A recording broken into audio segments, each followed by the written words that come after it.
Seeing black men and a woman and Latino men in Newark, New Jersey as ICE agents. So a black man should be ashamed of himself for working a job? Earlier this week, Donald Trump made headlines after announcing a new move involving immigration and customs enforcement agents. People are happy to have ICE agents in the airports right now. The wait time in the TSA lines has gone from like 3 to 4 hours to around 30 to 40 minutes. The only people that are unhappy about it, of course, are Democrats. They're out here trying to spread the narrative that ICE agents are creating chaos and fear. But the only people that are creating chaos are white liberal women. Nazis don't belong in America, and they don't belong in airports. Oh, and Democrat paid protesters. Let's be clear. Let's be clear. So yeah, just one more thing that normal, everyday people are happy about, and Democrats aren't because they're not happy about anything. They hate everything. Doesn't matter what it is. For many critics, the move raised concerns about the broader role ICE was being asked to play. A political decision rather than a practical solution, arguing that it blurred the lines between immigration enforcement and general public security. Almost immediately, footage began circulating online showing ICE agents at airports. In some clips, agents were seen avoiding cameras or turning away when being recorded. Those moments quickly went viral and added to the growing discussion. And look at them, so embarrassing. The blacks, the lads. They know they looking dumb too. Look at Porky the Pig, looking like you're ready for a snack. Is it time to eat yet? No, you don't get no break. Big neck. I can hear the brothers right now. They paying me $29 an hour, I'ma do it. Shut up. What happened? They used to wear masks. What happened to the mask? Put the mask back on. Why the white men the only ones want to hide their face? You would think the brothers and the Latins would be like, can I get one of them ICE agent masks? Don't nobody want to see that. Are y'all watching the news? They looking for you, dummy. They looking for your mamas, your grandmama, your brother. But what really caught people's attention wasn't just the presence of ICE, it was who people were seeing. A noticeable number of black ICE agents appeared in the footage, and that sparked a completely different conversation across social media platforms. Reactions were intense and deeply divided. Some users expressed frustration and disappointment. Bruh, am I the only one who thinks that if you are a black ICE agent, that Tourette's guy should be allowed to call you a nigga? This is what we mean when we say all skin folk ain't because y'all ICE agents don't have their mask on in the airports today, and the amount of black and brown ICE agents I've seen, Lord. Exhibit B, Exhibit C right here. Like, I know things are rough, but out of all of the government jobs that y'all could get, as people of color, y'all couldn't pick something else. Some users expressed frustration and disappointment. For them, seeing black agents in ICE uniforms felt contradictory, especially given the criticism ICE has faced over the years.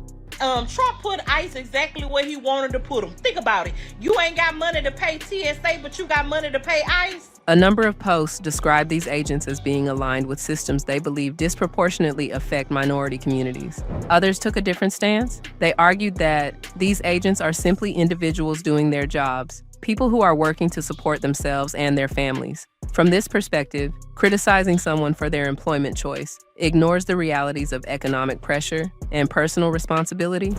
Ooh, baby, just in case y'all didn't know, the ancestors ain't pleased with you ICE agents. Just in case you was wondering, we see y'all black ass out there, and we don't with y'all, not the least little bit.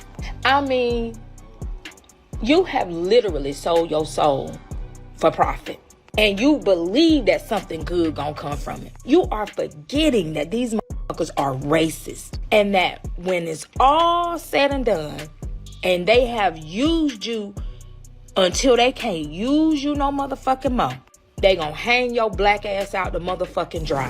This divide quickly turned into a larger debate about identity, responsibility, and opportunity. On platforms like Instagram, Threads, and X platform, users shared strong opinions on both sides. Some questioned why individuals would choose roles within controversial institutions, while others pushed back, saying that not everyone has the luxury of turning down stable employment.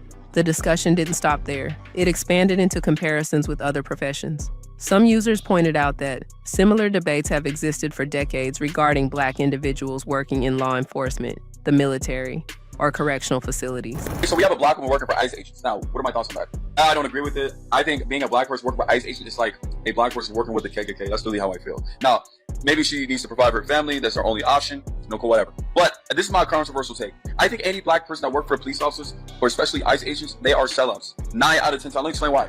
Tell your bad experience with racist cops, with the black police officers. The black police officers, they will defend the white men. And the black police officers, they will try so hard to prove their racist white cop partners that they're one of the good ones, right? That they can treat their own people harder. They can go harder on their people, right? Like they try to get approval by their white supremacist police officers, right? You get what I'm saying? And let's say the white man is racially profiling you as a black person or a black woman, right? Or if you're a brown person, correct?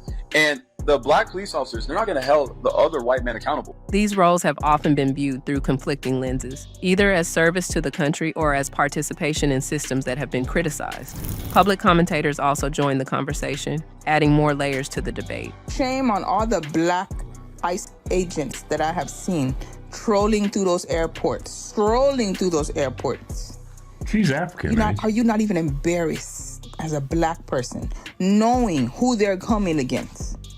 You know, when a lot of people come on here, we have a lot of foolish rhetoric on this app. Some suggested that the visibility of black ICE agents in these airport deployments might not be entirely coincidental. They argued that showcasing diversity could be a strategic move aimed at shaping public perception and making the presence of ICE more acceptable to a broader audience. Do all of the non-white ICE agents,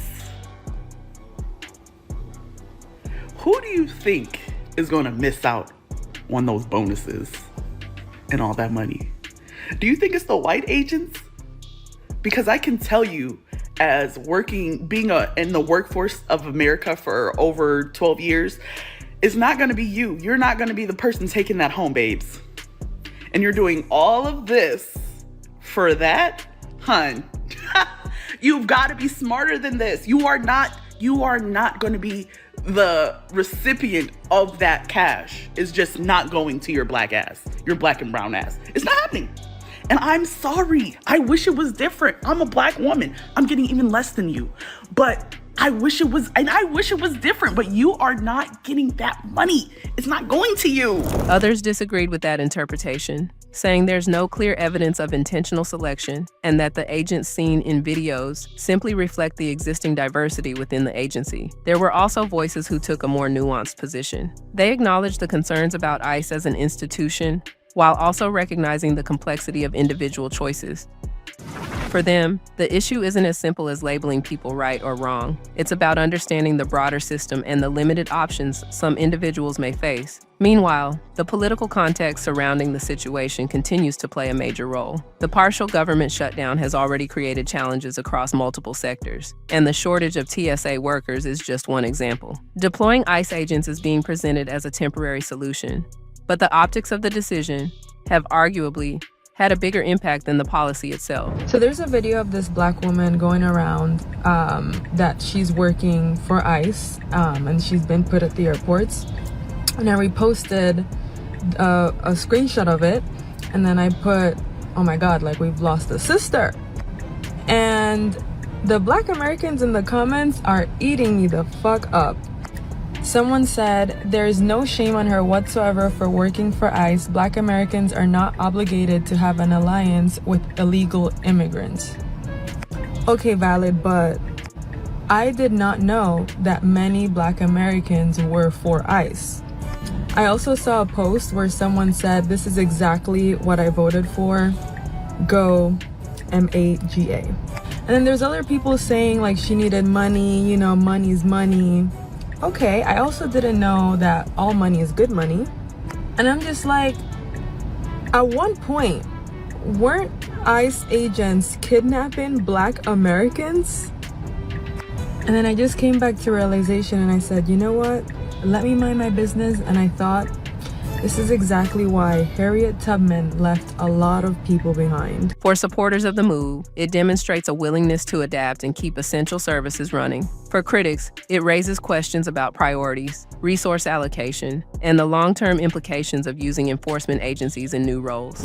At the center of all this is a broader conversation about how institutions are perceived and how those perceptions are shaped by who represents them. The presence of black ICE agents has become a focal point not because it's entirely new, but because it's now highly visible. Social media has amplified that visibility, turning individual observations into a national discussion almost instantly. And as with many viral moments, the conversation has gone beyond the original issue. It's no longer just about airport staffing or government shutdowns. It's about identity, community expectations, economic realities, and the role individuals play within larger systems. It's about how people interpret those roles and how quickly those interpretations can turn into judgments. There's also the question of fairness. Is it reasonable to expect individuals to reject certain jobs based on broader political or social concerns? Or is it more realistic to acknowledge that people make decisions based on their personal circumstances, even if those decisions are controversial? There's no simple answer, which is why the debate continues to grow. As more footage surfaces and more people share their perspectives. I'm trying to understand why this young lady has been posted all day and shamed by the melanated people of America. Why y'all so mad? Why is it that people can't live their life, make their own decisions for themselves before y'all jump in the comments and take their black card? Y'all love shaming people over this topic, and I'm just trying to understand, what noodle do you have in this pasta? Because I thought we were fighting for sovereignty and classification on this land. But yet you guys shame people for having conservative views, having, I guess, law enforcement jobs. What else y'all gonna take? What else y'all gonna shame for? I bet you ain't gonna take away the Don Julio, the Popeyes, and all the other low vibrational things that y'all can't keep your hands off of. Can't nobody take that from you. It ain't none of their business, right? How about you allow people to have their conservative views over their lives, or make their own decisions based off of what they truly believe? Let's normalize that. This young lady is someone's family, someone's daughter, and we have the nerve to be the most hypocritical people when we're supposed to be protecting our queens. But instead we shame them and post them all over social media and think that it's funny. The conversation is likely to evolve even further. New voices will join in, new arguments will emerge, and the situation will keep developing. For now, one thing is clear: this isn't just about ICE agents at airports anymore. It's about how society views institutions, how individuals navigate those systems, and how quickly opinions can form in the age of social media. So now the question is yours. Do you think the criticism toward Black ICE agents is justified? Or are people overlooking the realities of personal responsibility and economic survival?